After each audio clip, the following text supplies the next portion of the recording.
membawa Kristus kepada bangsa-bangsa dan bangsa-bangsa kepada gereja Tuhan. 23 Mei 2025. Apakah cerita kamu? Yohanes bab 9 ayat 1 hingga 3. Ketika Yesus sedang lalu di suatu tempat, dia terpandang seorang lelaki yang buta sejak lahir. Para muridnya bertanya, "Rabai, siapakah yang berdosa, orang itu atau ibu bapanya, maka dia dilahirkan buta?" Yesus menjawab, "Bukan dosa dia dan bukan juga dosa ibu bapanya. Dia begitu supaya kuasa Allah dapat dinyatakan melaluinya." Apakah cerita kamu? Setiap kehidupan mengandungi pengalaman yang dipenuhi dengan kejayaan, pencubaan serta detik-detik yang mengubah corak hidup kita. Cerita kita sering dipenuhi dengan penderitaan atau penyesalan, tetapi ingatlah, melalui lensa iman, ia mencerminkan kemuliaan pekerjaan Tuhan di dalam kehidupan kita. Marilah kita tumpukan pemikiran kita pada Injil Yohanes bab 9 ayat 1 hingga 11. Di sini, kita menyaksikan kisah yang luar biasa tentang seorang lelaki yang dilahirkan buta dan kehidupannya yang berubah selama-lamanya sejak pertemuan dengan Yesus, cahaya dunia. Intipati renungan kita bermula dengan pengenalan lelaki buta tersebut. Alkitab memberitahu kita bahawa kebutaannya bukanlah akibat dosa atau kegagalan. Persoalan para murid Yesus, "Rabi, siapakah yang berdosa, orang ini atau ibu bapanya?" mencermin kecenderungan sifat manusia untuk mencari kesalahan dan membuat penghakiman. Dengan mahirnya, Yesus membetulkan keadaan dengan menegaskan bahawa bukanlah dosa lelaki ini mahupun ibu bapanya, tetapi ia adalah supaya pekerjaan Tuhan dapat dinyatakan dalam kehidupannya. Pengisytiharan begini mengajak kita untuk mempertimbangkan pengenalan kita sendiri. Seperti lelaki buta di atas, kita juga memikul keunggulan ini yang boleh merupakan beban, perjuangan dan kepedihan yang membentuk diri kita. Apakah keunggulan ini kamu? Mungkin ia adalah kesedihan kerana kehilangan seorang yang disayangi, beban penyakit atau ketegangan dalam perhubungan keluarga. Setiap perjuangan ini boleh menjadi kemuliaan Tuhan dalam pekerjaannya di dalam kehidupan kita. Persoalan apa ini mengiktiraf kehadiran campur tangan Tuhan.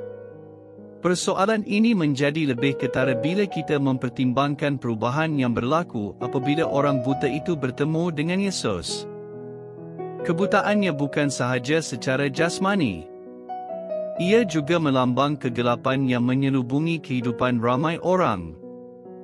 Walau bagaimanapun, melalui mukjizat penyembuhan ini, dia bukan hanya menerima penglihatan tetapi sebuah pengenalan baru. Sebagai seorang yang percaya kepada Kristus, kini dia melihat Yesus sebagai juru selamat dan penebus. Ini mencetus sebuah peringatan yang menarik bahawa perkara yang menentukan ini boleh menjadi peringkat campur tangan Tuhan yang ajaib.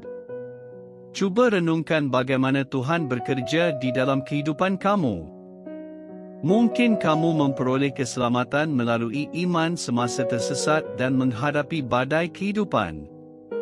Kita juga terkenang sewaktu kita dibantu melalui kekecewaan atau saat kita menikmati kedamaian bila diselubungi kekacauan. Pengalaman-pengalaman begini membentuk cerita kita serta memberi kesaksian tentang kesetiaan Tuhan di atas segala perjuangan kita. Bagaimana dengan keadaan mengapakah tujuan penderitaan kita?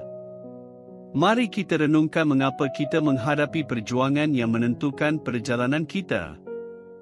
Yesus memberi jawapan yang kukuh, kuasa Tuhan dapat dinyatakan melaluinya.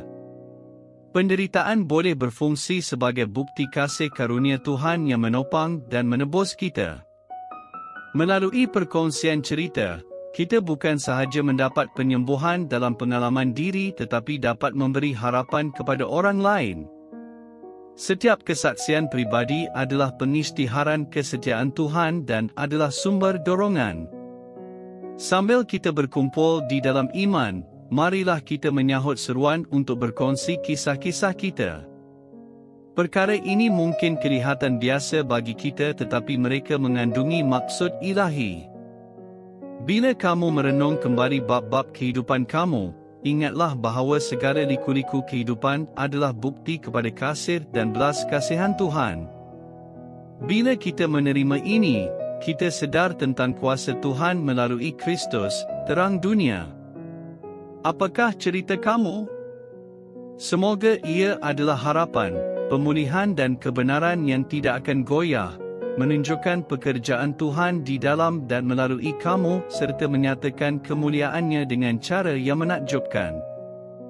Kita berdoa, Tuhan, berikanlah kami kekuatan dan keberanian untuk berkongsi kisah-kisah kami sesama sendiri dalam menyatakan kuasa, kasih karunia dan belas kasihan-Mu. Dalam nama Yesus kami berdoa. Amin.